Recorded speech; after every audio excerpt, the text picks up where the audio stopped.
we go, got one. That didn't take that long. Oh, just a small guy. Hey. Come here, buddy. You're just a small one. And you didn't swallow my hook. Thank you. Okay. Nice small little catfish here. Oop. I might be able to get you off without pliers even. Yeah, grunt away. Here we go. Just let him go in the water. There we go.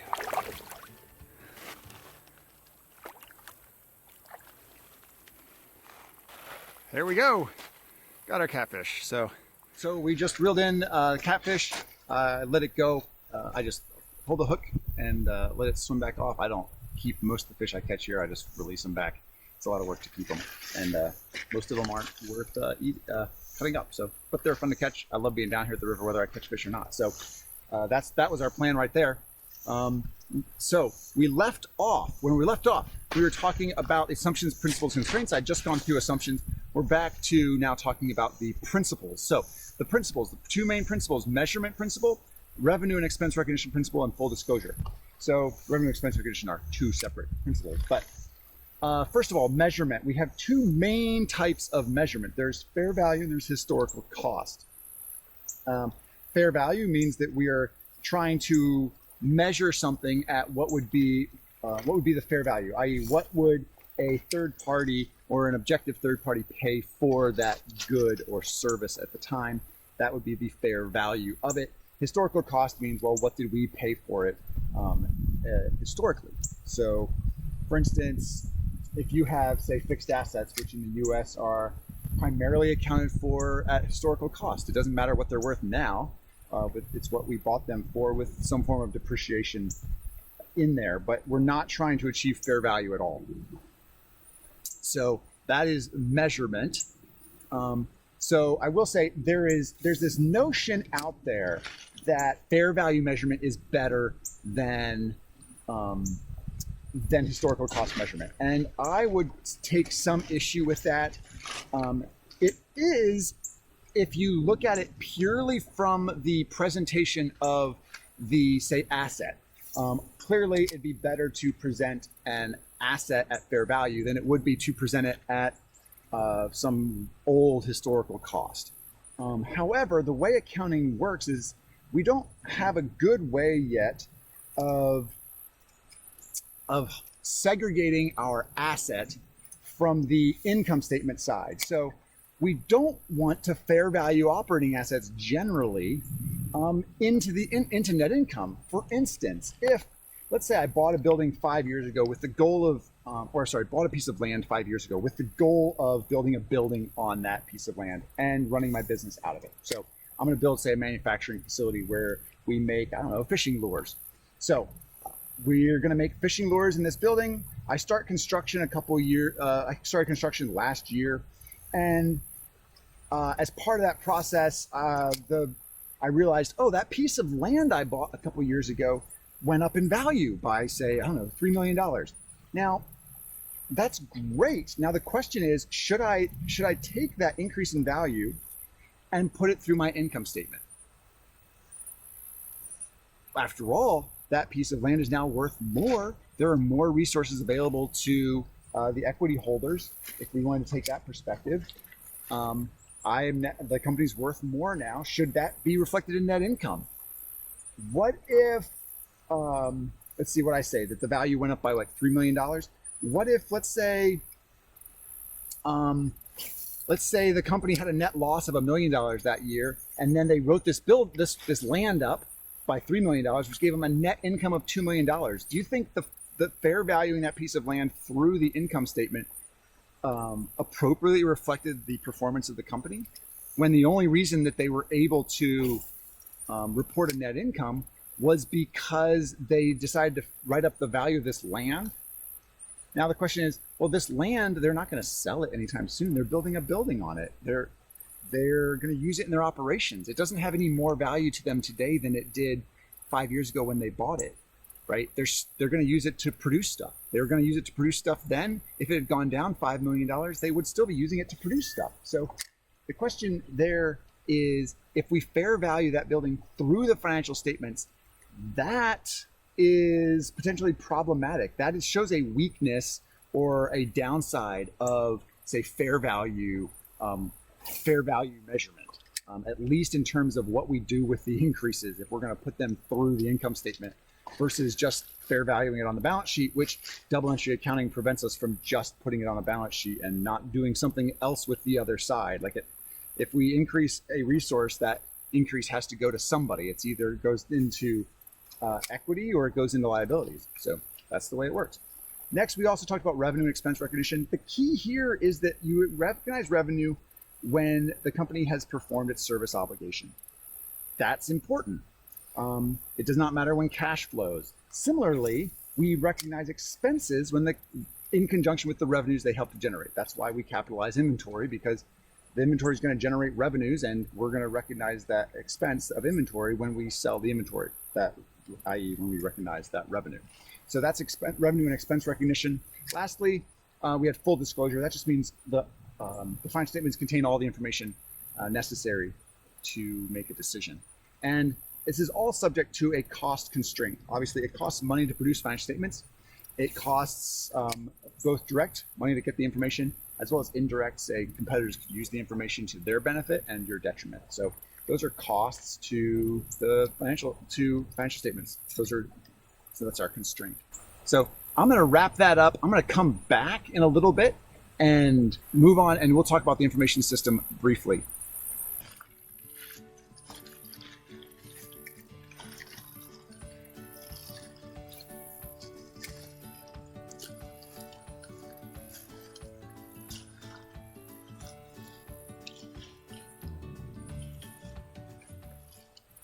Moving on, I still haven't caught anything, any bass. There's just not much.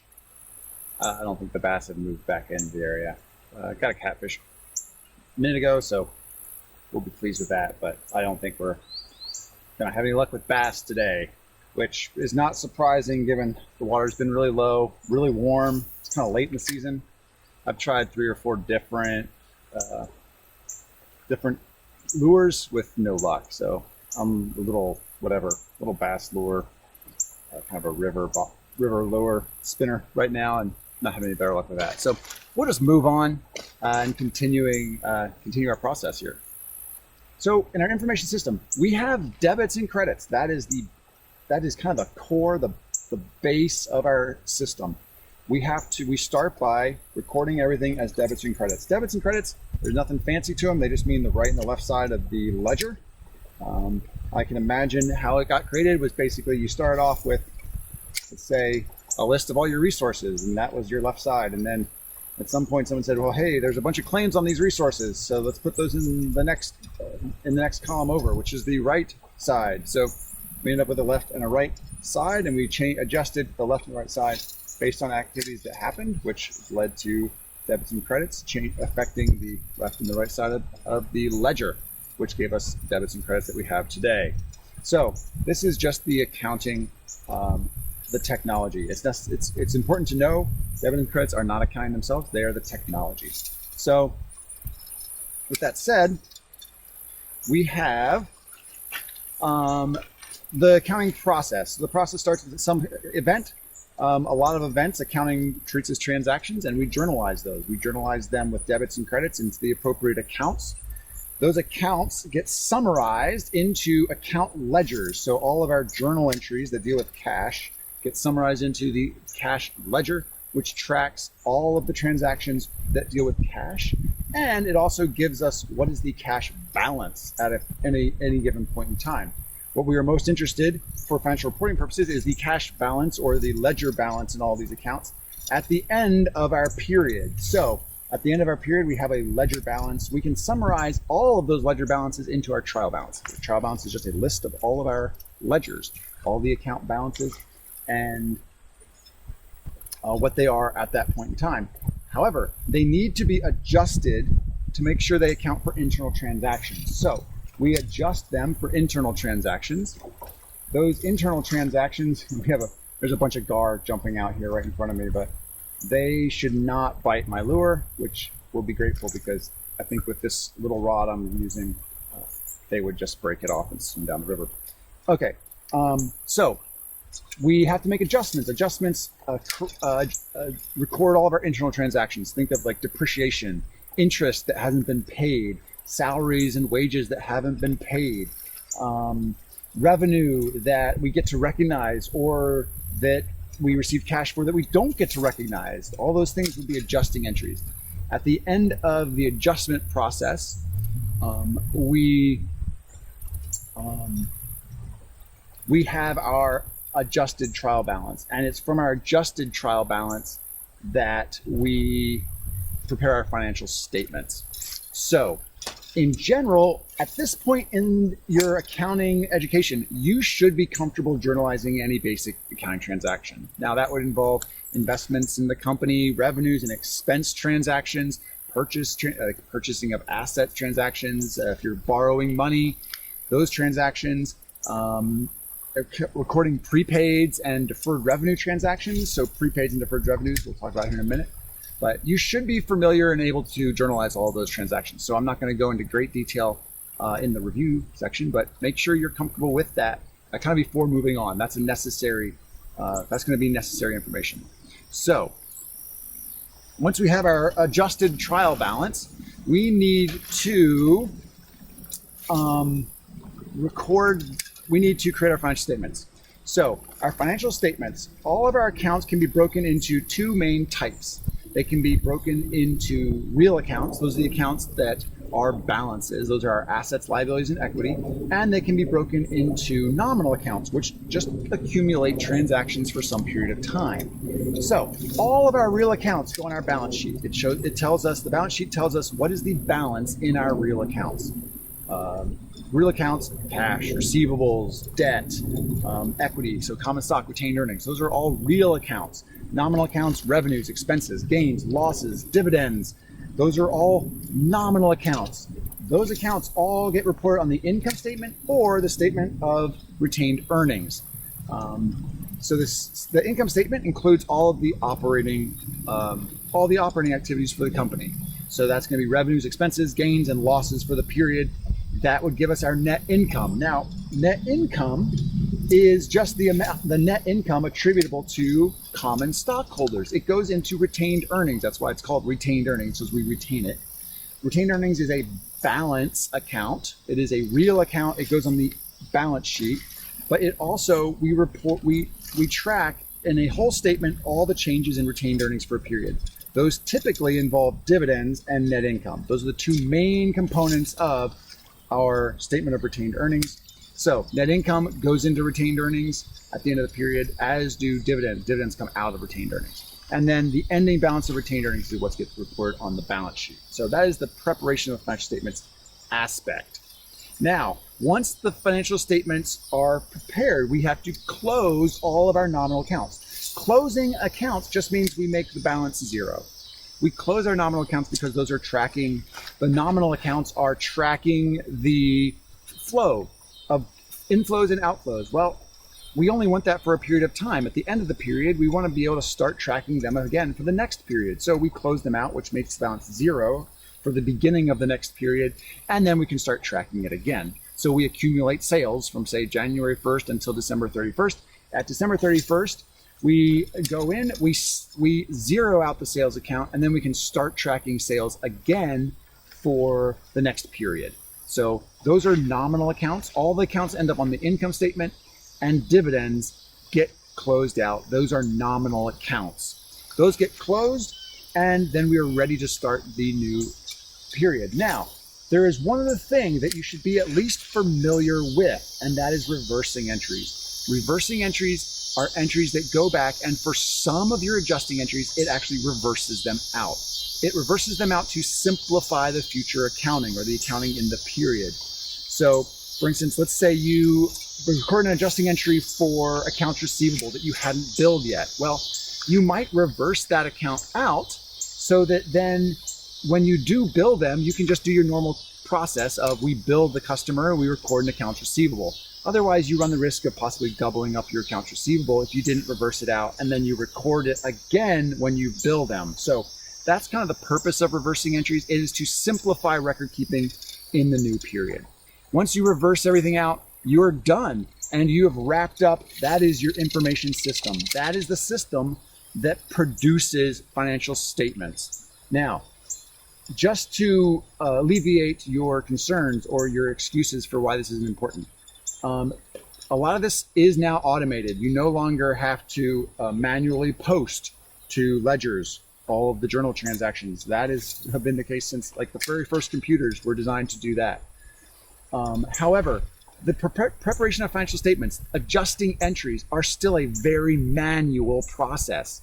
Almost every company that I audited, which included Fortune 500 companies, prepared their financial statements essentially using Word and Excel. They exported financial information into Excel, for instance, from their ledger system, and then they recorded a bunch of their adjusting entries. They recorded post-closing entries in Excel, essentially, to prepare the financial statements. It was a very manual process. Those financial statements that you see the public companies release, those aren't just cranked out by hitting a button that says prepare SEC financial statements. No, those are tables in Word, usually, that get hand filled in. All the notes to a financial statement, those get handwritten and rewritten every single year. Now, a lot carries over, but this is not just a manual process. Technology has simplified it. It's taken a lot of the non-judgmental tasks and automated them, but so much of the preparation of financial statements still involves a lot of judgment and is still a very manual process because there's so much judgment involved. So you do need to understand the financial accounting system to understand financial statements. So that wraps us up for the review. Hopefully this was helpful. Good luck as you proceed, and I will catch up with you guys later. God bless.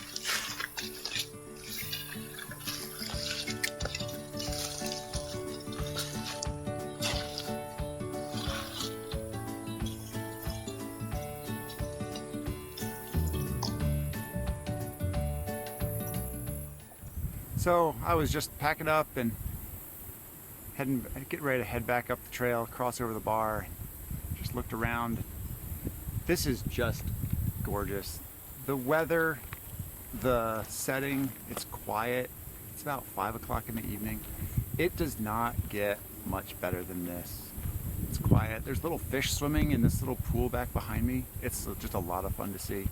I will tell you that this is about as good as it gets. Have some time on the river, some nice quiet, the water's running in the background. I'll tell you what, I don't think I can get enough of this. But I have to head back up to the house, help get dinner ready, and I just wanted to share this with you and help you appreciate a little bit when you can get outside and enjoy just those small moments. Good talking with you. Have a great evening.